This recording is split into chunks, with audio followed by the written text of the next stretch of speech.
53 nömrəli suala baxırıq. Şəkillərlə bağlı sualdır, fiqurlarla bağlı sualdır.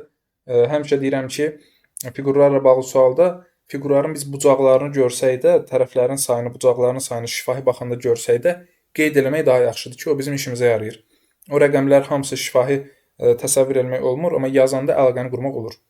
Ona görə bir-bir yazıram. 6 bucaq, 5 bucaq və 3 bucaq. Çöldəki fiqurları yazdım. Və buradan təxmin edirəm ki, onda 6, 5, yəqin ki, burada da çöldə 4 bucaq olmalıdır. Bütün variantlarda onsuz da 4 bucaq veriblər çöldə, amma mən yenə də əmin olmuş oldum. Keçirəm içəriyə baxıram. 3 bucaq, 4 bucaq, 6 bucaq, deməli, indi də içəridə 5 bucaq olmalıdır. Ona görə 8 bucaq verən variantları atıram. Qaldı o nöqtələrin mənası. Görürəm 3 dənə nöqtə var. Burada da 6 ilə 3 yazmışam axı.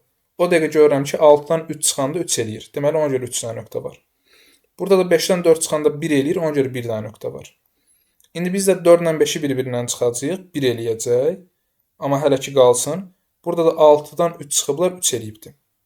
İndi mən 4 ilə 5 bir-birindən çıxanda 1 eləyəcək. Baxıram ki, C da uyğun gəlir, D da uyğun gəlir. N-i atıram. İndi mən C-ni götürüm, yoxsa D-ni götürüm. C-da fiquru tərsinə veriblər, D-da düz götürüblər. Bu səbəb ola bilərmi? Ola bilər, amma bundan əlavə bir şey də görürəm ki, hələ ondan da qabaq bu nöqtənin içəridə yoxsa çöldə olması söhbəti var. Gedirəm ona görə bir daha baxıram. Görürəm ki, çöldəki ədəd böyük olanda 6-dan 3 çıxanda 3 eləmişdi, nöqtələri ən içəriyə çəkmişdilər. Yəni içəridəki 3 bucağın içinə çəkmişdilər. Halbuki 6 bucağın da içində qoya bilərdilər də həmin o nöqtələri. Və məsələn ikinci şəkildə də eyni qaydada. Çöldəki böyükdür içəridəkindən, 5 çıxılsın 4. O biri içəriyə qoyublar. Amma baxın məsələn burada da 6 çıx 3-dür, burada da 6 və 3 idi. Amma burada içəridəki 3 idi, daha doğrusu çöldəki 3 idi, içəridəki 6 idi.